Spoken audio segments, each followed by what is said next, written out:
There really wasn't one specific moment that I remember having where the light sort of like turned on or everything's clicked.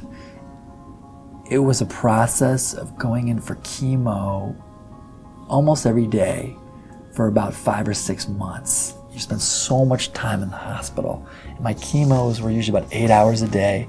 You're being pumped up in the veins, and you have your little IV pole. You get a private little room. The guys that have that much chemo actually get their own room instead of being in the group room. And I had my mom, my brother, my friends. I had all this love around me. But when you had to go to the bathroom, you took your IV pole, you unplugged from the wall, and you walked down the hallway to the bathroom. And again, there's glass windows and a lot of other rooms, and you can't help but look in the other rooms, and you can't help but see what you see. And what I saw was completely the opposite of what I had in my room, which in my room was my brother, my mom, my friends. I had buddies who were, internists or, residents at the hospital. They would come visit me. I usually had like 10 people in the room. It was almost like a small party, which got my mind off things. Well, the hard reality is that's unusual, and that's the minority.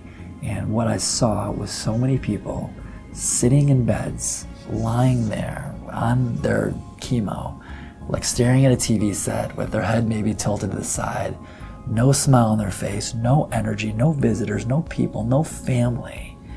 And I felt very guilty that I walked back from the bathroom into this room with all this love and support. And like, what about all these other people that sat there and were isolated and scared? And it was that process of going to the bathroom back and forth that I really looked and said, this isn't fair.